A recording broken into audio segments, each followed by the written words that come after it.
Oke, jadi siang ini saya akan membuat video tentang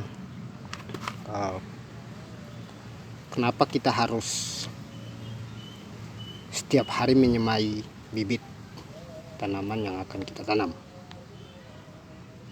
Tanaman apa saja yang dapat disemai oleh kita yang dalam beraktivitas menggarap lahan berkebun untuk menanam tanaman kebutuhan sehari-hari di dapur. Nah, pertama-tama kita memang harus memiliki lahan, memiliki tanah sebagai sarana produksi, termasuk tenaga kita yang baik, kesehatan kita yang terjaga dengan baik untuk beraktivitas menggarap lahan di kebun. Yang kedua, kita harus memiliki bibit, apakah bibit sayuran, buah, dan beberapa bibit tanaman lainnya yang mau kita budidayakan, mau kita kembangkan dalam bercocok tanam. Di depan ini saya menyiapkan media tanam dan tanaman lombok cabai. Nah, kebetulan di tempat saya ini, di lingkungan kebun saya ini, ada sekitar 7 atau sampai 8 jenis cabai yang berbeda-beda. Dan ketika saya mulai mengamati beberapa jenis cabai itu yang berbeda-beda, ketika saya pantau, saya pelajari, dan saya melihat perkembangan pertumbuhannya, ada beberapa jenis cabai yang kategori tahan akan serangan penyakit, baik akar, batang, daun, buah, dan serangan dari secara eksternal dari hama, dari hewan.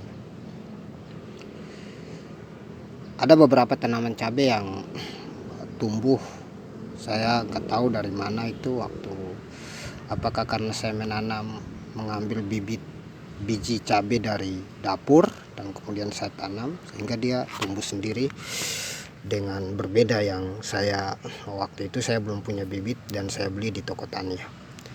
Misalnya ini ada satu jenis cabai ya, yang saya nggak tahu ini namanya cabai apa. Ada 3 jenis, 3 buah. Ini yang pertama.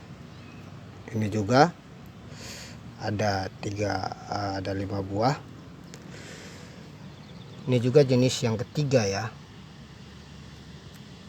Kemudian ini jenis yang keempat yang ada di lahanku.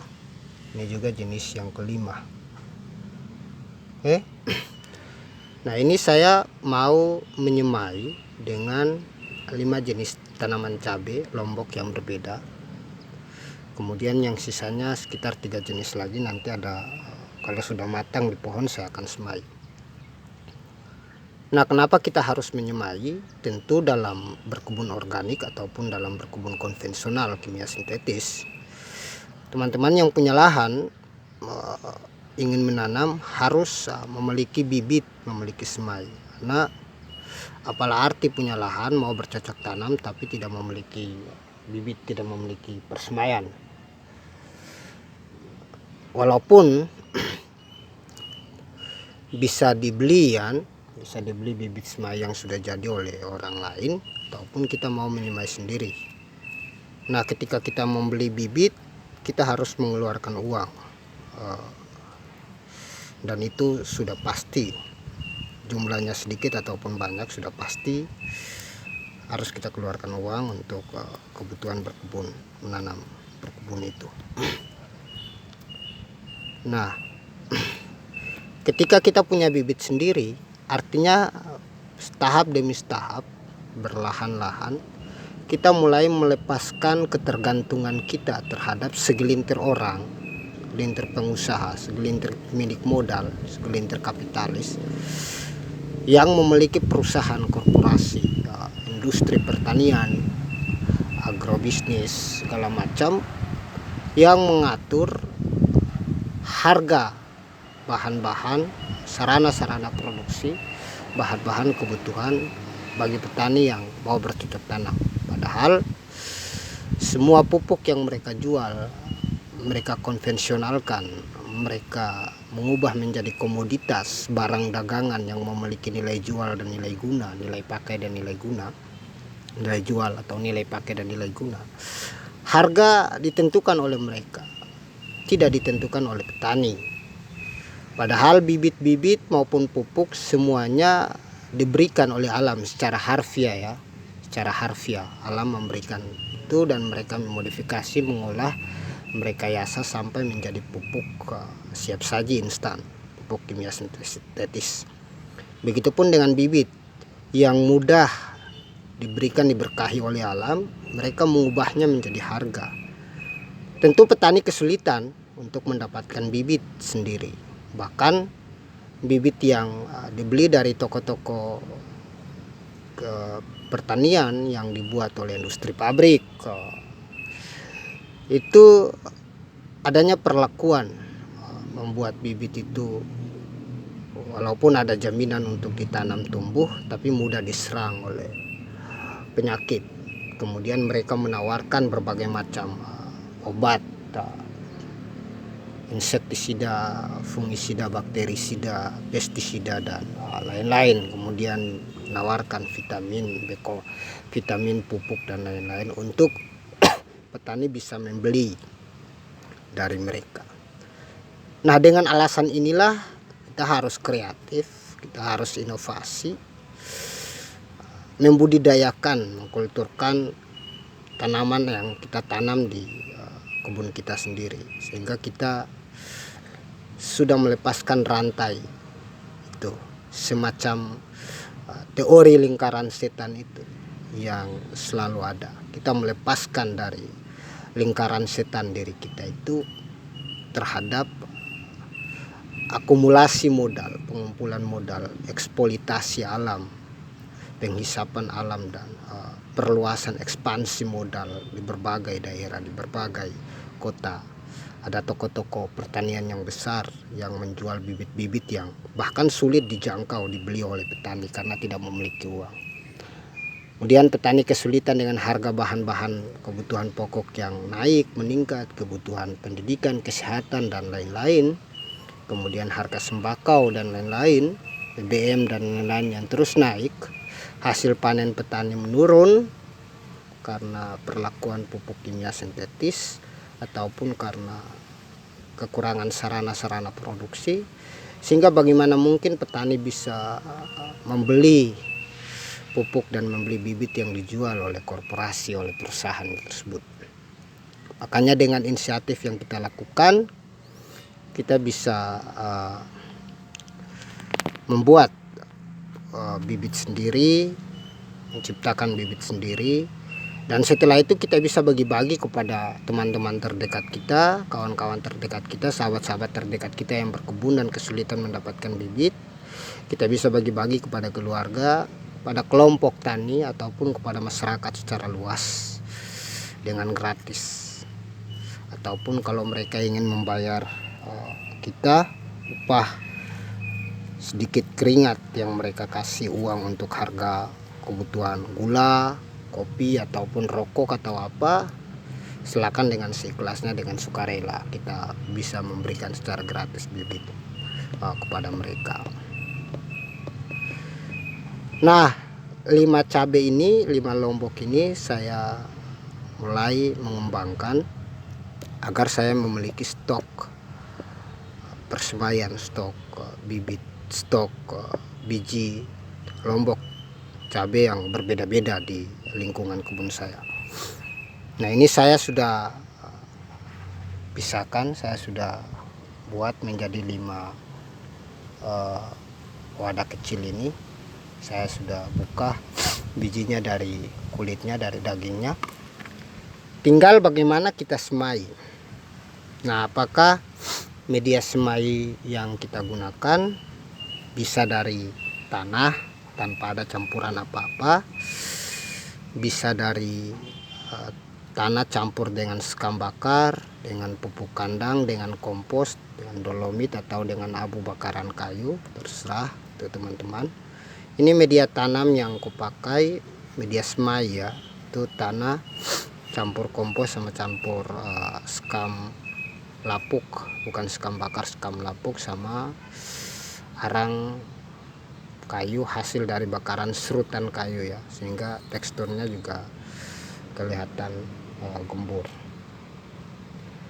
Nah, bibit biji cabai itu awal persemaian sebenarnya tidak membutuhkan macam-macam nutrisi di dalam media semai.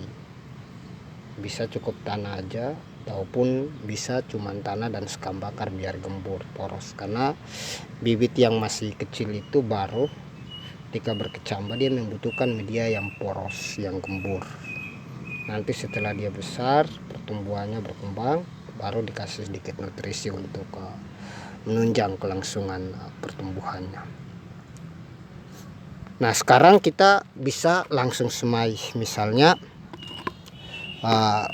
ini nanti kita bisa semai. Kita buka dulu ya. Kita buka. Ini tinggal kita semai saja. Apakah harus direndam dulu, disortir supaya tahu mana bibit yang benar-benar layak, bagus dan lain-lain? Tidak perlu, karena dia tetap tumbuh. Namanya biji kalau ditanam tetap tumbuh, asal tanamnya jangan terlalu dalam.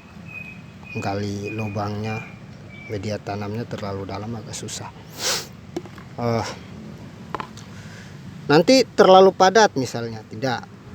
Soal kepadatan persemaian itu tergantung ya, karena kita kan tidak biarkan dia tumbuh di sini terus sampai besar.